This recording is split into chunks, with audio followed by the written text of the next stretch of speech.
Hi, I'm Reverend Dr. Laura Hunt. I am the Associate Pastor at New Beginnings Community Church of Washtenaw County, and I'm bivocational, so I also teach in a variety of seminaries and university settings, usually New Testament or a few theology classes. And I've been asked to address the question, what do I do about the shame or guilt I feel, clearly surrounding issues of race? So I have 4 steps that you can take in order to address the issue when you feel, as a white person, shame or guilt.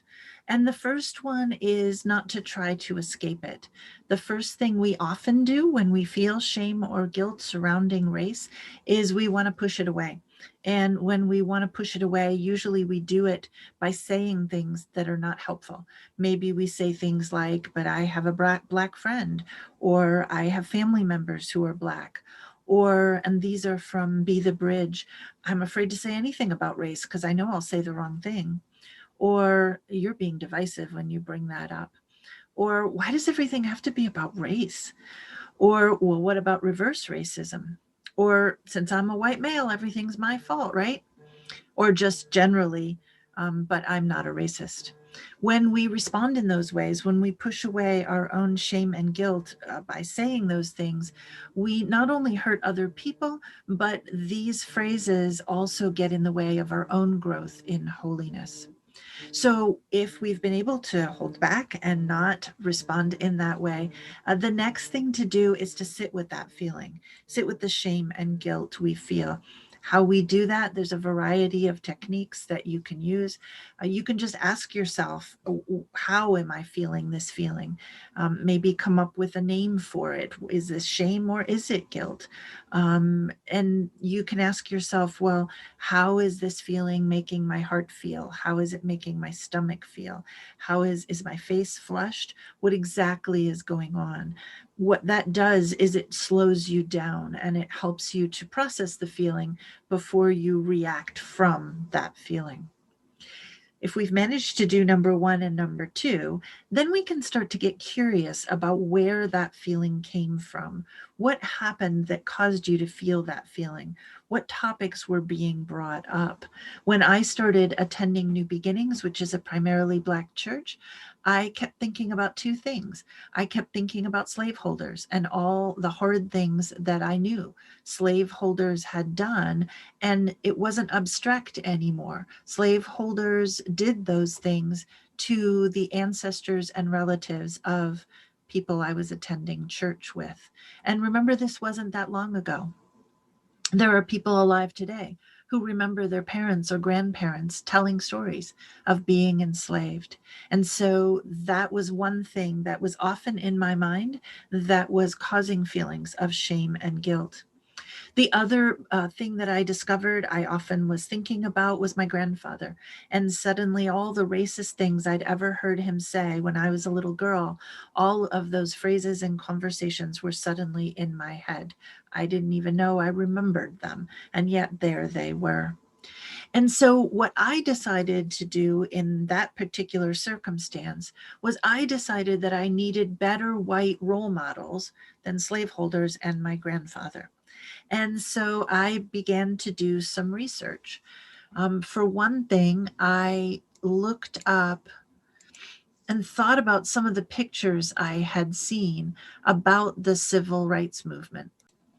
I remembered pictures like this, where there's not only Black people protesting, and of course, Dr. Martin Luther King Jr. in the middle, but there are white people in this picture. And I imagined myself as one of the, or as following in the footsteps of one of the nameless white people in the back of the picture, maybe far beyond where the photographer could reach, but just somebody who cared enough to show up, even though it wasn't about them. And they became my role models because I still don't expect that anybody is ever going to remember my name, but it doesn't matter. I still want those nameless white people as my role models so that I can show up as a nameless white people to stand up for anti racism. Now, that was great, but more recently, I found another person who can be my role model. This is Mrs. Adelia Arnold. She lived from 1845 to 1916, and she felt like God had called her to work with the newly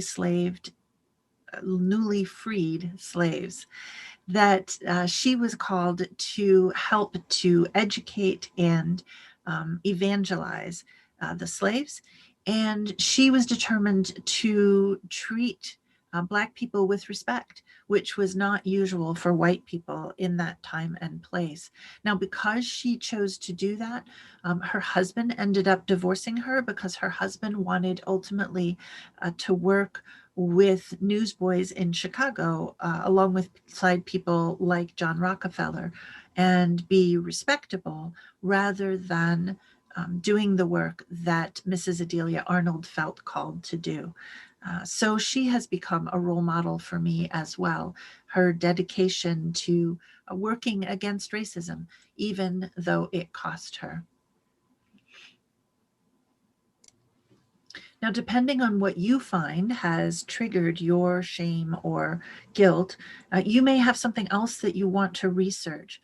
Maybe there's a topic, equal opportunity, that you find that when that topic comes up, there's some shame and guilt, redlining maybe, or whatever it is, as you make sure that you don't react to the emotion, process the, you're experiencing that shame and guilt, discovering what is it that's happening that's causing this shame and guilt. You can then choose to research that particular area that is causing problems for you. Ultimately, though, we want to work to get past our shame and guilt as white people, so because our shame and guilt doesn't help anybody. Nobody is asking us to feel shame or guilt. Nobody is asking us to carry the burden of our ancestors, but we are being invited towards a holiness that cares about our brothers and sisters and works for equity in the world. Thanks.